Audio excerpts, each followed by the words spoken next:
إن الحمد لله نحمده ونستعينه ونستغفره ونعوذ بالله من شرور أنفسنا ومن سيئات أعمالنا من يهده الله فلا مضل له ومن يضلل فلا هادي له وأشهد أن لا إله إلا الله وحده لا شريك له وأشهد أن محمدًا عبده ورسوله يا أيها الذين آمنوا اتقوا الله حق تقاته ولا تموتن إلا وأنتم مسلمون يا أيها الناس اتقوا ربكم الذي خلقكم من نفس واحدة وخلق منها زوجها وبث منهما رجالا كثيرا ونساء واتقوا الله الذي تساءلون به والأرحام إن الله كان عليكم رقيبا يا أيها الذين آمنوا اتقوا الله وقولوا قولا سديدا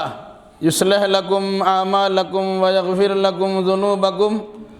ومن يطع الله ورسوله فقد فاز فوزا عظيما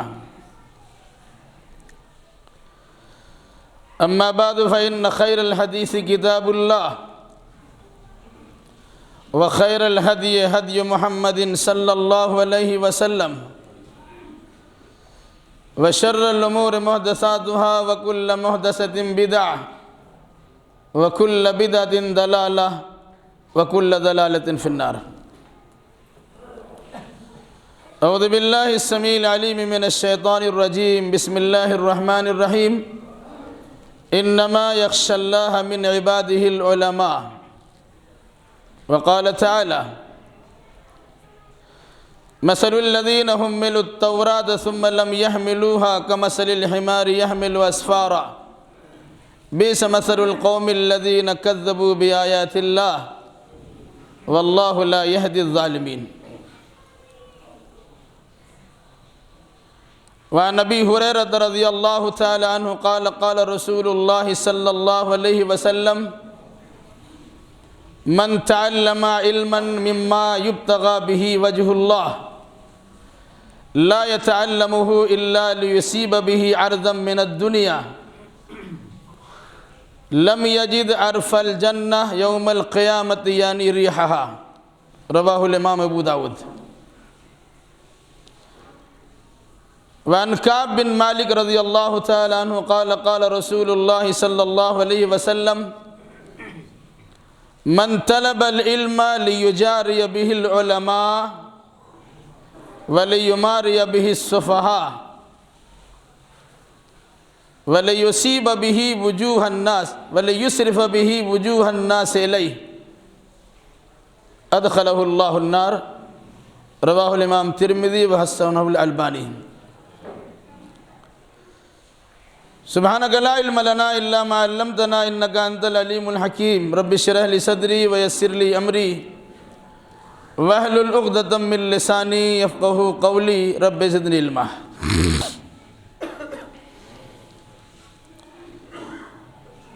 ہر طرح کی تعریف و بڑائی کبریائی توصیف بزرگی اس وحدہ لا شریک احکم الحاکمین کے لیے لائق و سزاوار ہے جو عالم الغیب والشہادہ ہے درود و سلام نازل ہو جملہ انبیاء اکرام علیہم السلام پر خصوصاً امام الانبیاء محبوب کبریا شافع رود جزا محمد الرسول اللہ صلی اللہ علیہ وسلم پر جنہیں معلم کائنات بنا کر بھیجا گیا اللہم صلی علی محمد وعلی آل محمد کما صلیت علی ابراہیم وعلی آل ابراہیم انکا حمید مجید اللہم بارک علی محمد وعلی آل محمد کما بارکت علی ابراہیم وعلی آل ابراہیم انکا حمید مجید بزرگوں نوجوان ساتھیوں پردہ نشین ماں اور بہنوں گزشتہ 2 ہفتوں سے قبل 10 ہفتے علم کی اہمیت و فضیلت کے عنوان سے خطبہ جمعہ آپ کو سنایا گیا تقریباً 5 ہفتے آیات قرآنیہ کی روشنی میں اور 5 ہفتے احادیث نبویہ کی روشنی میں علم کی فضیلت کو اجاگر کیا گیا۔ انشاءاللہ الرحمن اسی سلسلہ کو مزید آگے بڑھاتے ہوئے 1-2 جمعہ میں اور بھی خطبہ کچھ خصوصی پیغام کے تحت آپ کے سامنے رکھا جائے گا۔ اللہ تبارک و تعالی ہمیں صحیح کہنے، صحیح سننے، صحیح سمجھنے اور صحیح باتوں پر عمل کرنے کی توفیق مرحمت فرمائے، آمین۔ علم کی فضیلت پر جب 10 جمعہ خطبہ سنائے گئے، بہت ساری باتیں سننے کو ملی کہ علماء صرف اپنی فضیلت بیان کرتے ہیں۔ سب سے بڑی بات یہ ہے کہ علماء کی فضیلت جب اللہ اس کے رسول ہی بیان کرے تو دنیا میں کسی کو تکلیف کیوں ہوتی ہے؟ دوسری بات، جن علماء کی یہ فضیلت بیان کی گئی ہے، اگر ان علماء سے غلطی، لغزش اور بھول ہوتی ہے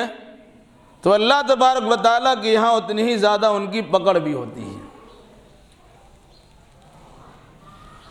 ان چیزوں کو مد نظر رکھتے ہوئے بہت سے لوگوں کے دلوں میں خیال پیدا ہوتا ہے کہ ہمیں بھی علم حاصل کرنا چاہیے، بڑی اچھی سوچ ہے، لیکن نیت کی وہاں کچھ خرابیاں ہوتی ہیں۔ اگر حصول علم کے ساتھ نیت کی درستگی نہ ہو بلکہ خرابی نیت کے ساتھ حصول علم کیا جائے تو یہ اور بڑی بدبختی کی بات ہوتی ہے۔ اور اگر کسی انسان نے علم کو سیکھا، مقصد اللہ اس کے رسول کے فرمان کے مطابق عمل کرنا، یقیناً یہ بہت بڑی چیز ہے۔ لیکن اگر کوئی انسان علم سیکھنے کے بعد اللہ سے ڈرتا نہیں ہے، یا حصول علم کے بعد اس کے مقتضا کو، اس کے مقاصد کو سمجھتا نہیں ہے اور اس کے مطابق عمل کرنے کے لیے تیار نہیں ہوتا ہے، تو دنیا بھی اس کی سزا ہے اور مرنے کے بعد بھی اس پر عذاب ہے۔ اور اگر کوئی انسان علم صرف اس نیت سے سیکھتا ہے کہ جس کے ذریعے سے دنیا کمائے جائے، یا جس کے ذریعے سے اہل علم کے پاس جرأت کا اظہار کیا جائے، یا جس کے ذریعے سے جاہل و بیوقوف کے سامنے شان بگاڑی جائے، تو پھر اس کا انجام بھی بڑا خطرناک بیان کیا گیا ہے۔ اسی مناسبت سے قرآن مقدس کی مختلف 2 جگہوں سے 2 آیات کریمہ کی تلاوت کی گئی ہیں، اور اللہ کے نبی صلی اللہ علیہ وسلم کی 2 حدیثیں بھی آپ کے سامنے پڑھی گئی ہے۔ اسی روشنی میں بالاختصار چند باتیں آئیں گی اور انشاءاللہ باقی تفصیلات آئندہ۔ پہلی آیت پڑھی گئی تھی، انما یخشی اللہ من عبادہ العلماء، اللہ سے اللہ کے عالم بندہ ہی ڈرا کرتے ہیں۔ عوام و خواص میں یہ فرق ہوتا ہے، جن کو اللہ تبارک و تعالیٰ نے علم کے لیے چنا ہے وہ اللہ کے خاص بندے ہوتے ہیں، وہ اللہ تبارک و تعالیٰ کے احسانات کو جانتے بھی ہیں، اور عبادت و بندگی کے بجا لانے پر اللہ کی جانب سے قربت و نزدیکی کا جو صحرا انہیں ملنے والا ہے اسے پہچانتے بھی ہیں۔ ساتھ ساتھ حکم کی خلاف ورزی کرنے کے نتیجے میں جو اللہ کی جانب سے گرفت اور پکڑ ہونے والی ہوتی ہے اسے بھی جانتے ہیں۔ اس مناسبت سے کہا گیا انما یخشی اللہ من عبادہ العلماء، جو جتنا بڑا عالم ہوگا وہ اتنا بڑا اللہ سے ڈرنے والا ہوگا۔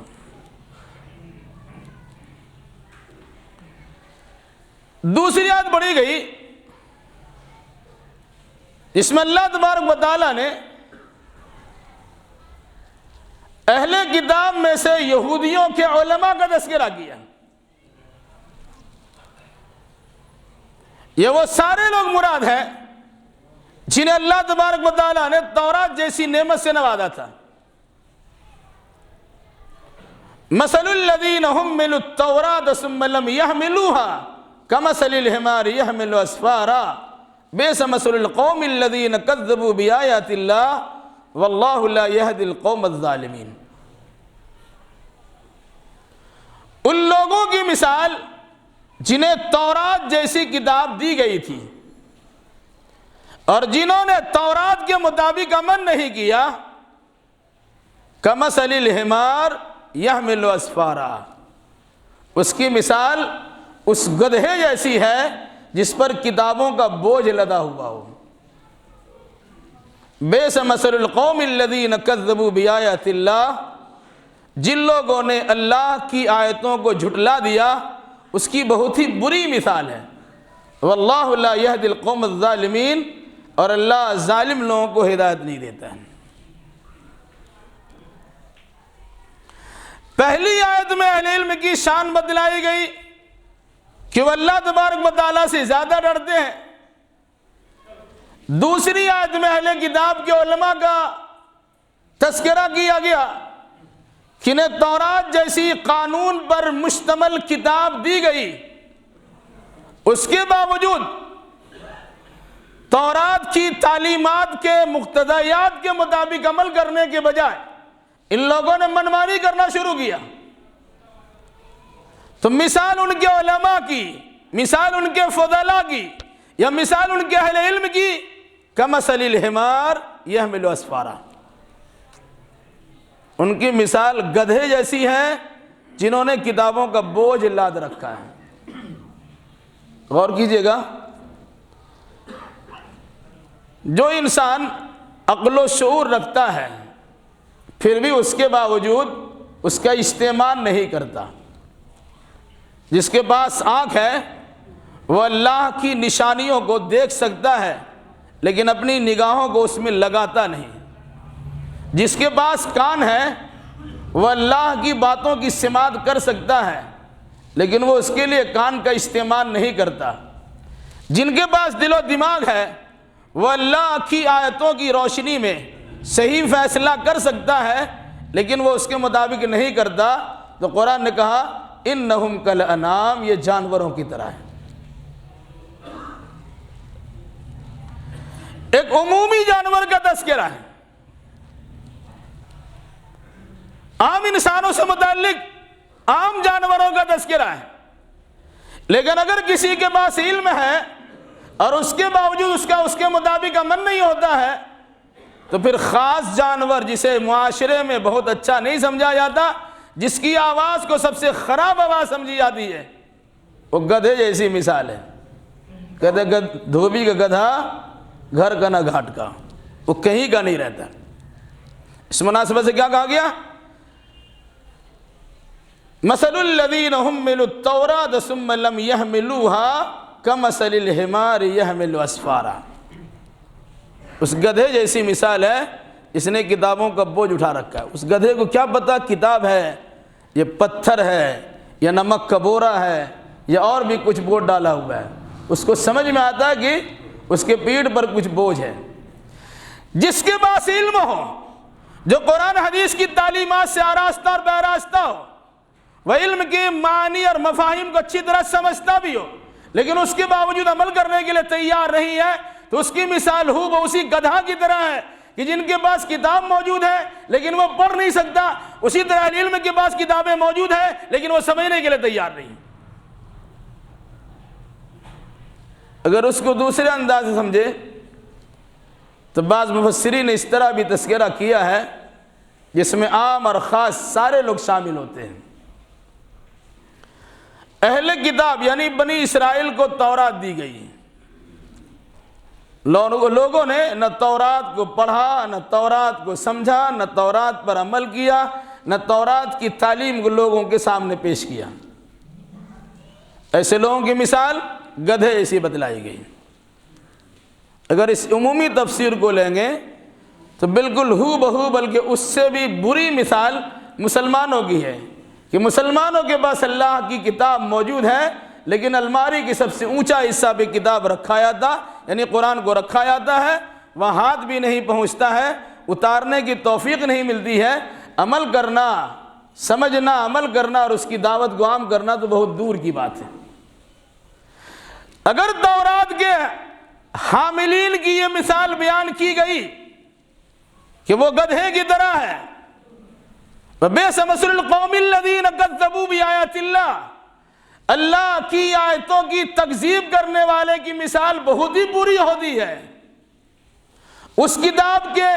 نہ ماننے یا اس کتاب پر عمل نہ کرنے والے انسان کی جب بری مثال ہو سکتی ہے، جو کتاب روئے زمین پر صحیح انداز میں موجود نہیں ہے، جس کے حاملین اس کے اندر خرد برد کر دیا، قدر بید کر دیا، رد و بدل کر دیا، ملا دیا، بڑھا دیا، گھٹا دیا،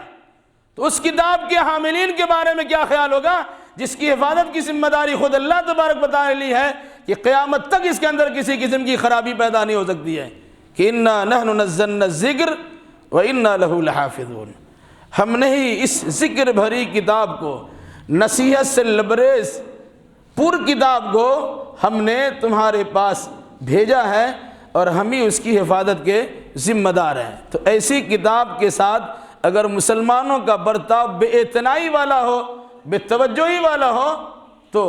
ایسے مسلمانوں کی مثال کیا ہو سکتی ہے، آپ فیصلہ کر لیجیے۔ اس کے بعد 2 حدیثیں پڑھی گئی۔ علم دین کا حصول صرف اللہ کے لیے ہونا چاہیے۔ اگر کوئی انسان اللہ کے علم حاصل کرتا ہے، اس سے پہلے بات آپ کے سامنے آ چکی ہے کہ فضاؤں میں اڑنے والے پرندے بھی دعائیں دیتی ہیں، سوراخ اور بلوں میں رہنے والی چونٹیاں بھی دعا دیتی ہیں، سمندر کی تہوں میں رہنے والی مچھلیاں بھی دعا دیتی ہیں، آسمان و زمین کی ساری مخلوقات، انسان ہو کہ جنات ہو یا فرشتے ہو، وہ ساری مخلوقات اللہ کی بارگاہ میں ان کے لیے دعا کرتی ہیں، پھر اللہ تبارک و تعالیٰ بھی رحمتوں کا برکھا ان کے لیے برساتا ہے۔ لیکن وہی اگر کوئی انسان علم حاصل کرتا ہے لیکن حصول علم کا مقصد اللہ کی رضامندی نہ ہو، بلکہ مقصد اس کا کچھ اور دوسرا ہو، یہاں پر یاد رکھیے گا علم 2 طرح کے ہیں، ایک دینی علم ہے، ایک دنیاوی علم ہے۔ دنیاوی علم حاصل ہی اس لیے کیا جاتا ہے کہ اس سے دنیا کمایا جائے، لیکن علم دین اسی لیے حاصل کرنا چاہیے کہ اس سے اللہ تبارک و تعالیٰ کی رضامندی حاصل ہو، اور ایسا نہیں ہے کہ مرضی مولا کے حصول کے لیے اگر کوئی انسان علم حاصل کرتا ہو اللہ اسے بھوکا مار دے گا، ایسا نہیں ہو سکتا۔ اب اگر ہم نے ارادہ ہی پہلے سے غلط بنا لیا اس کی الگ سی بات ہے، اس کی سوچ کی فکر ہے۔ ایک آدمی گھر کا دروازہ، گھر میں کھڑکی رکھتا ہے، ارادہ کرتا ہے کہ اس سے فجر کے وقت میں اذان کی آواز آئے گی، ہم فجر میں اٹھ جائیں گے، بڑی اچھی سوچ ہے۔ وہی انسان کھڑکی اس لیے رکھتا ہے کہ صبح سویرے ہم سو کے بھی رہیں، کھڑکی کھلی رہے گی، سورج کی کرنیں اس میں پڑے گی اور بہت سارے جراثیم کو نکال باہر کرے گی۔ کھڑکی تو آپ نے کھولا ہے لیکن نظریہ 2 ہے۔ اذان کی سماعت کے لیے آپ نے دروازہ کھڑکی کھول کے رکھا ہے، ثواب ملتا ہے۔ دنیاوی اغراض و مقاصد کے لیے روشن دان کے طور پر کھڑکی کا استعمال کیا ہے، ثواب نہیں ملے گا آپ کو۔ اسی طریقے سے اگر کوئی انسان بھینس خریدتا ہے، وہ سوچے گا بھینس اس لیے خریدا ہے کہ ہم دودھ لیں گے، دوسرا سوچتا ہے کہ بھینس ہم اس لیے خریدتے ہیں کہ اس سے گوبر لیں گے۔ اس کی سوچ کا اندازہ لگا لیجیے، گوبر تو نہیں ملنا ہے، اب دودھ کی فکر کیجیے۔ اذان کی آواز کی سماعت کے لیے کھڑکی کا کھڑکی کھولیے، آپ کو دھوپ اور اس کی کرنیں تو نہیں ملنا ہے۔ اسی طریقے سے اگر کوئی انسان علم حاصل کرتا ہے،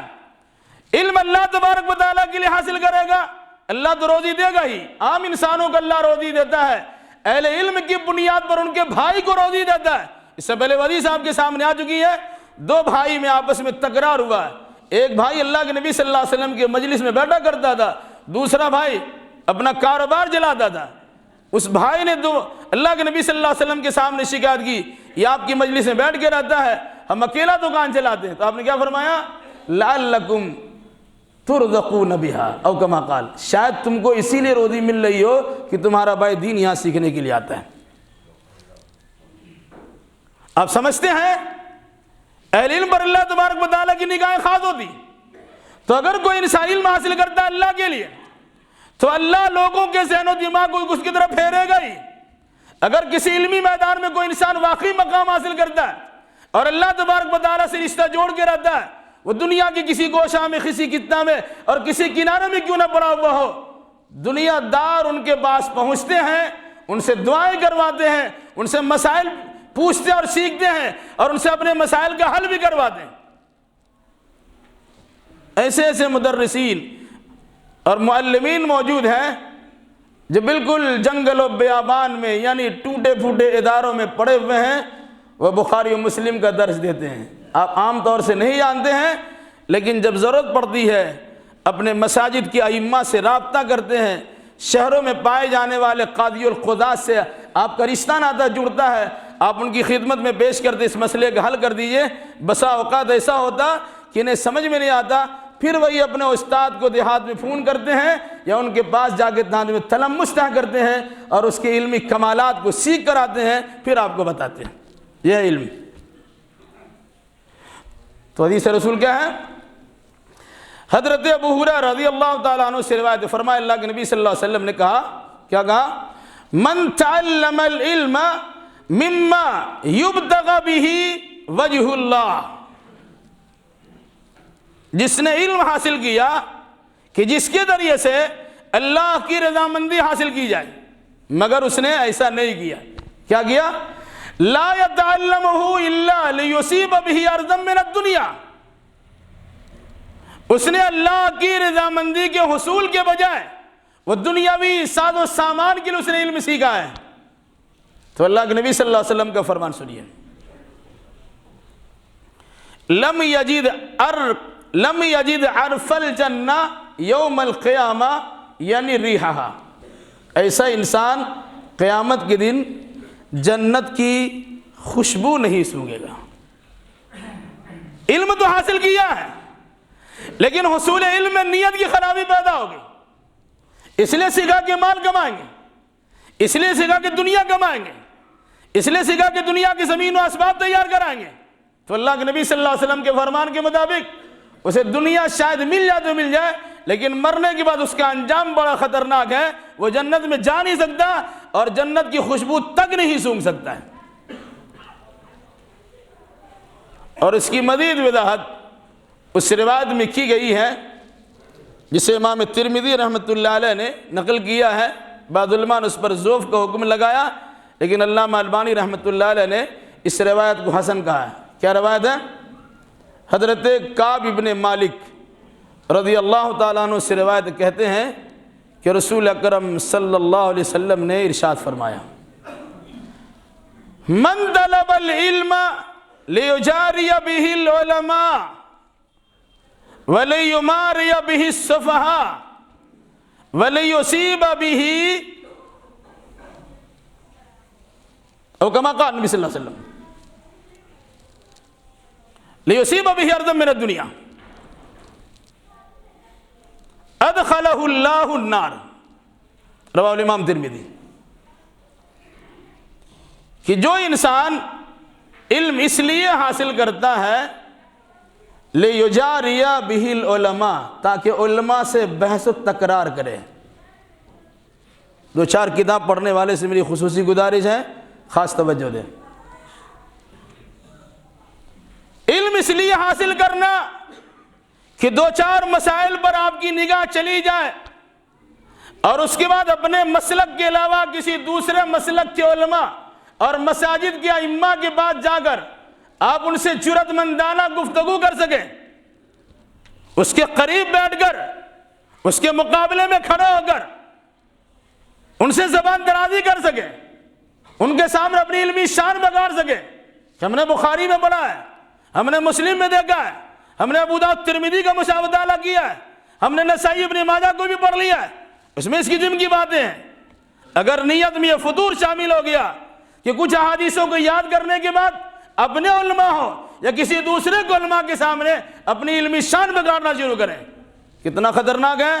جنت میں داخل نہیں ہو سکتے آپ۔ دوسری بات، اسی روایت میں دوسرا حکم یہ ہے او لیماری بہ السفہاء، آپ علم اس لیے حاصل کریں تاکہ بیوقوفوں کے سامنے اپنے آپ کو عالم انداز سے پیش کیجیے، جاہلوں کے پاس اپنا علمی شان بگاڑ دیجیے یا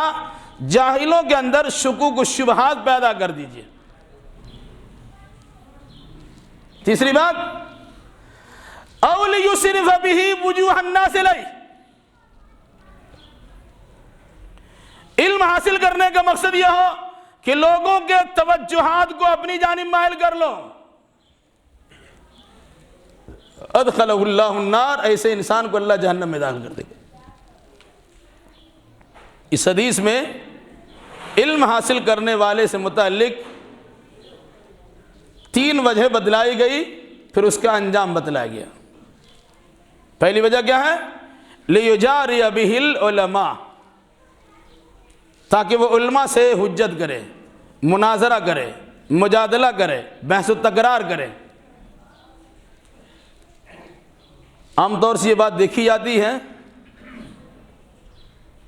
اور ایسے لوگوں کا پیمانہ علم کتنا ہے وہ سب کو پتہ ہے۔ بحث کرنے کے لیے آگے بڑھتے ہیں، وہ 2-4 حدیثیں ان کو یاد ہوتی ہیں۔ آج کل تو بڑا زبردست چلن ہے نمبر یاد کرنے کا، کچھ حدیثوں کے نمبرات یاد کر لیے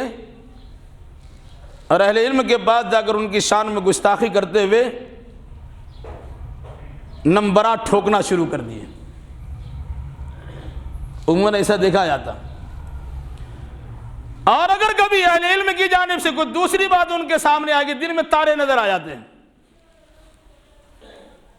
بحث و مباحثہ کرنے کے لیے آپ کا پیر زمین پر نہیں ہوتا۔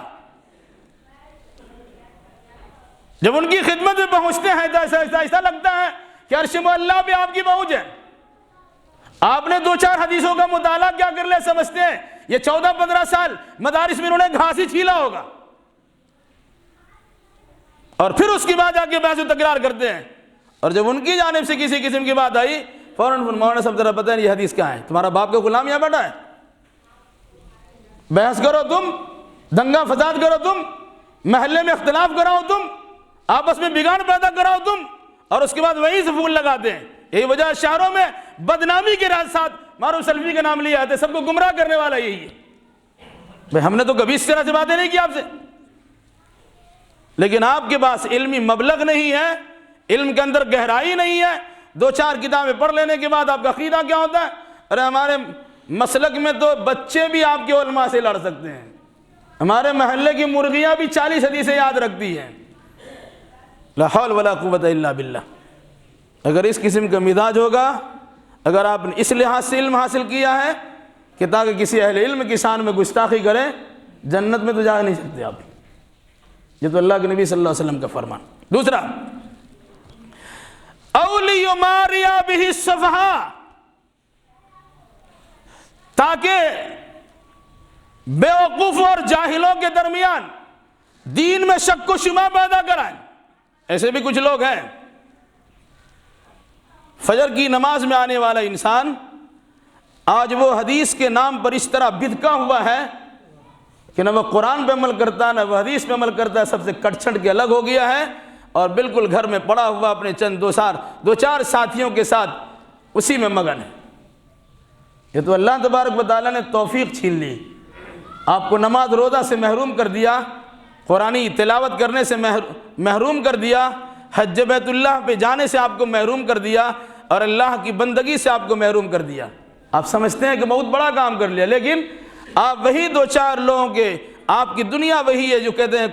کنویں کا میڈک ہے، آپ کی دنیا وہی 2-4 لوگ ہیں۔ اسی دو چار لوگوں میں کچھ باتیں کر لیتے اور خوش ہو جاتے ہیں، لیکن جب انسان سوچتا ہے تو پریشانی اس کی اس طرح ہوتی ہے کہ سب سے رشتہ ناتا ٹوٹا۔ ویسے لوگ بھی کچھ ہیں، وہ حدیث کا انکار پہلے کہ یاد رکھیے گا، جتنی بھی گمراہ فرقہ ہیں ان سارے گمراہ فرقوں کا بنیادی عقیدہ انکار حدیث ہے۔ وہ کہتے ہیں کہ حدیث 200 سال کے بعد لکھی گئی، اس مردودوں کو سمجھ میں نہیں آتا کہ اللہ کے نبی صلی اللہ علیہ وسلم کو قرآن کی تشریح و تفسیر کے لیے بھیجا گیا، قرآن علمی شکل میں ہے تو اللہ کے نبی کی زندگی پریکٹیکل ہے۔ ایسا نہیں ہو سکتا کہ تھیوری موجود اور پریکٹیکل موجود نہ ہو، جہاں علمی قرآن موجود ہے وہاں عملی قرآن بھی موجود ہے، اور صحابہ کرام نے اللہ کے نبی صلی اللہ علیہ وسلم کے سامنے وہ عمل کر کے دکھلایا ہے، اور صحابہ نے اسے نوٹ کیا ہے، بعض صحابہ نے لکھا ہے، بعض صحابہ نے یاد رکھا ہے اور دنیا والوں کے سامنے دیا، بعد میں کتابی شکل ہوئی ہے۔ اب کہیں گے قرآن بھی تو اللہ کے نبی کے بعد کتابی شکل میں دی گئی تو قرآن بھی قابل اعتبار نہیں ہے؟ ایسے شک و شبہ پیدا کرنے کی کوشش کیا۔ ایک بات اور بھی بتا دیں، انکار حدیث میں سب سے بڑا مسئلہ بخاری پر ہے، سب سے بڑا وار بخاری پہ ہوتا ہے۔ ایک تو نئی بات اس مرتبہ سننے کو ملی، ارے بخاری تو اندھا آدمی تھا، وہ حدیثیں کیسے جمع کر لیں گے؟ یہ بھی اعتراض ہے، اور یہ شکوک و شبہات پیدا کیے جا رہے ہیں۔ نوجوان طبقہ جو عام طور سے علمی گہرائی نہیں رکھتے، ان کو سیکھنے سکھانے کا شوق ہوتا ہے، یوٹیوب اور دیگر چیزوں پہ وہ دیکھنے کی کوشش بھی کرتے ہیں، تو وہاں سے اسی قسم کی باتیں آتی ہے۔ آپ تو پیچھے پڑے ہوئے ہیں قادیانیوں کی جانب سے، منکرین حدیث کی جانب سے، ملحدین کی طرف سے، اسلام کے نام پر ایسے ایسے چینل کھولے گئے کہ آپ جہاں اسلام سیکھنے جائیں گے وہاں گمراہ ہو کے چلے جائیں گے۔ اگر اہل علم سے آپ کا رابطہ نہیں رہا اور اپنے اپنے علاقے کے علماء کرام سے آپ کے تعلقات وابستہ نہیں رہے، ان کی رہنمائی میں آپ نے دین نہیں سیکھا، تو معلوم پڑا کہ سیکھنے کچھ اور گئے تھے، سیکھ کے کچھ اور آگے۔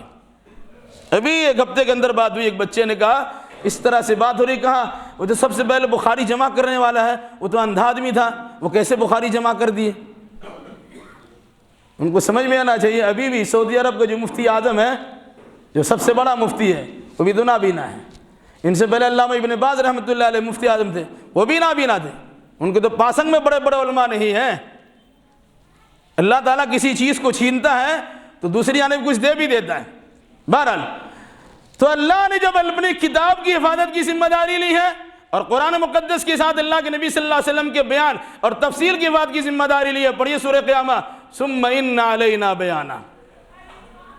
اس قرآن کا جمع کرا دینا، اس کا معنی مطلب سمجھا دینا تو ہمارے ذمہ کام ہے۔ تو اللہ قرآن بھی دیا ہے اور قرآن کی تشریح حدیث نبویہ بھی دی ہے۔ تو اگر کوئی انسان حدیث اس لیے سیکھتا ہے لیماری بہ السفہاء، تاکہ بیوقوفوں میں شکوک و شبہات پیدا کرے، تو ایسا تو حدیث بھی لکھا ہے، مگر ایسا بھی تو قرآن کیا ہے، وہ علم نہ ہونے کی بنیاد پر حدیث و قرآن میں ٹکراؤ پیدا کرتے ہیں، اور کم عقل اور کم علم قسم کے لوگ اسی الجھن سے دوچار ہوتے ہیں۔ وہ آہستہ سے مسجد سے کٹتے ہیں، دوست احباب سے کٹتے ہیں، جن جن لوگوں پر ان کا زور چلتا ہے چلانے کی کوشش کرتے ہیں، نہیں تو اپنے بند کمرے میں ہو کر کے دو چار ساتھیوں کے ساتھ مٹر گشتی کرتے اور اپنے آپ کو جہنم کا حقدار بناتے ہیں۔ تیسری بات، او یصرف بہ وجوہ الناس الیہ، دنیا داری کی بنیاد پر انسان جب علم سیکھتا ہے تو لوگوں کے ذہن و دماغ کو اپنے طرف مائل کرتا ہے، اتنی لچھے دار اس کی تقریر ہوتی ہے کہ لوگ اسی کو سنتے رہ جائیں۔ وہ علمی خزانہ نہیں بکھیرتے، وہ علمی موتی نہیں لوگوں کے سامنے بانٹتے ہیں، لیکن ان کی لچھے دار تقریر ہوتی ہے، ان کا جو بیان کرنے کا انداز ہوتا ہے لوگ سنتے ہی رہ جائیں۔ قرآن کیا کہتا ہے کہ اذا رأیتہم تعجبک اجسامہم وَإِن یقولوا تسمع لقولہم، جب ان کو دیکھو گے ان کی شکل و صباحت اتنی اچھی لگے گی کہ تم دیکھتے رہ جاؤ گے، اور جب ان کی بات سنو گے تو ان کی گفتگو کا انداز اتنا اچھا ہوگا کہ تم سنتے ہی رہ جاؤ گے۔ قرآن مقدس نے یہ تعارف منافق ہو کرایا۔ ایسے لوگ بھی ہیں آپ کے میدان مقررین کی حیثیت سے جانے جاتے ہیں، جن کا دین و ایمان سے شاید رائے دانہ برابر کچھ رشتہ ناتا جڑا ہوا ہو، وہ سوائے عوام الناس کو الو بنا کر، عوام الناس کو بیوقوف بنا کر اپنا الو سیدھا کرنے کے کوئی کام نہیں کرتے۔ ہر مسلک میں ایسے لوگ موجود ہیں جو لوگوں کو الجھاتے ہیں تاکہ مناظرہ کا بازار گرم ہو، ان لوگوں کو بلائیے، ان لوگوں کا جیب گرماتا رہے۔ ایسے لوگ بھی عام طور سے اہل علم کے نام پر دنیا میں مشہور ہیں۔ اللہ نے ایک سمجھ کی توفیق دی۔ او لیسرف بہ وجوہ الناس الیہ ادخلہ اللہ النار، اللہ ایسے انسان کو جہنم میں داخل کرے گا۔ تو اگر کوئی انسان علم سیکھتا ہے اللہ کی رضا جوئی کے لیے نہیں، بلکہ ان کے علم سیکھنے کے مقاصد میں یہ چیزیں شامل ہوتی ہے، تو اگر نیک نیتی کے برخلاف بدنیتی کے ساتھ آپ نے علم سیکھا ہے، دنیا والوں کے سامنے علمی اعتبار سے آپ کا نام لیا جا سکتا ہے، فلاں صاحب کا علم تو بہت ہے، لیکن دنیا میں اس علم کی تعریف ہو گئی، آپ کی پذیرائی علم کی بنیاد پہ ہو گئی، لیکن آخرت میں جب آگ جائیں گے اور سوچیں کہ اللہ تبارک و تعالیٰ کچھ بدلہ دے گا، کچھ ملنے والا نہیں۔ اللہ تعالیٰ سے دعا کی جلائی ہم جملہ مسلمانوں کو علم دین کی شرعی حیثیت سمجھنے اور اسی مناسبت سے عقیدہ اعمال بجا لانے کی توفیق مرحمت فرمائے۔ الہی جو بیمار انہیں شفاء کامل و عاجل عطا فرما دے، جو مقروض انہیں قرض ادا کرنے کی سہولیات فراہم کر دے، جو ماخوذ و گرفتار ان کے لیے رہائی کے اسباب پیدا کر دے، جو دینی دنیاوی اعتبار سے پریشان حال ان کی جملہ پریشانی کو دور فرما دے، جن جن لوگوں نے دعا کی درخواست کی ان تمام کے جائز مراد کو پوری فرما دے، جب تک ہمیں زندہ رکھ کتاب اللہ اور سنت رسول اللہ پر عمل کرتے زندہ رکھ، اور جب ہمارا خاتمہ ہو انہی دونوں کی ترویج اشاعت کرتے ہمارا خاتمہ ہو۔ اقول قولی ھذا واستغفر اللہ لی ولکم ولسائر المسلمین، وآخر دعوانا الحمد للہ رب العالمین۔